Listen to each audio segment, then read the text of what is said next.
I'm actually going to replace a section of this rocker panel. You have to buy the entire uniside.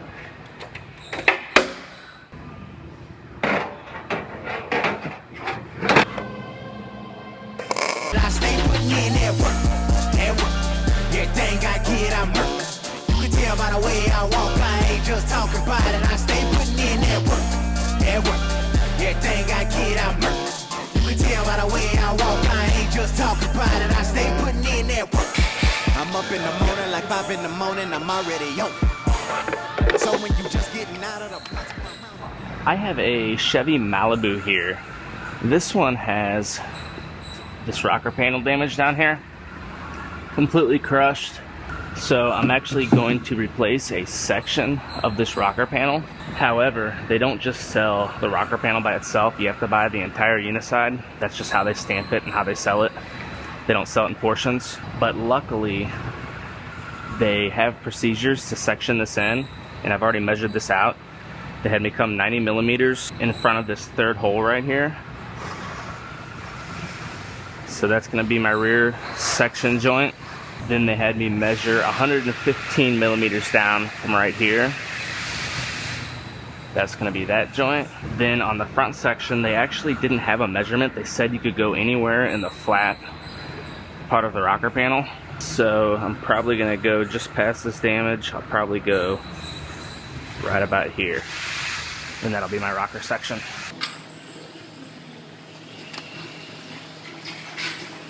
I'm actually going to move this one back just a little bit.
Now, I'm going to go ahead and trim out my new panel. And they want this to overlap the existing part on the car by 25 millimeters. So my cut on the car was at 90 millimeters from this hole. So I'm going to add 25 millimeters, which will be right about there. And then this one was 115 millimeters. So let's add another 25.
So I cut these slots in these because this is an overlap, and it overlaps right to this line where I marked it. And in order to get it to it sits flush and doesn't have a little ridge, I just slightly roll these in.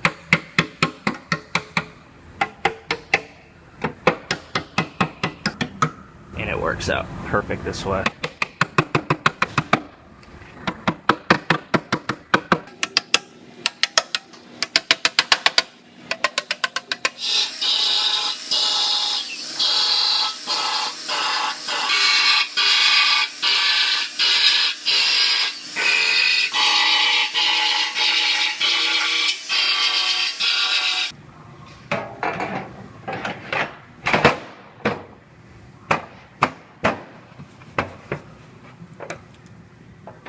So I went ahead and I sat the two doors on here just because I wanted to make sure this bottom gap was nice and consistent and matched the other side. I've seen these before when they're rolled way under like that. Sometimes you put the new one on and these parts are kind of rolled and then you end up with a wide gap. So I just want to double check and make sure that wasn't the case, but it looks good. So I'm going to go ahead and lift the doors back off, lift the rocker back off because I got to put some sealer on the back side, and then I will put it on and get it welded on.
last thing left I have to do on this one before I send it to paint is this gets a chip guard.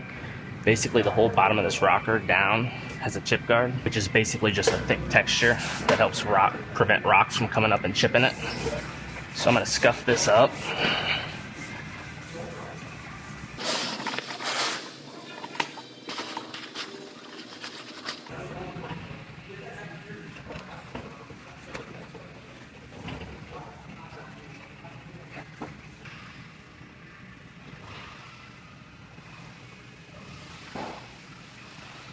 Now I went ahead and ran a piece of tape right where I want this, and it's going to be right at the top of this tape. It's easier to lay it that way. Now I'm going to lay another piece and follow the top of this piece of tape, and then I'll peel that one off and I'll put paper up, and then I'll go ahead and apply my chip guard. The reason it's easier to lay the bottom piece of tape first is because I have to space it just so far down from the edge of this, and it's hard to visualize that without having something to walk off of. That's why I put that bottom piece of tape down to give me a guide.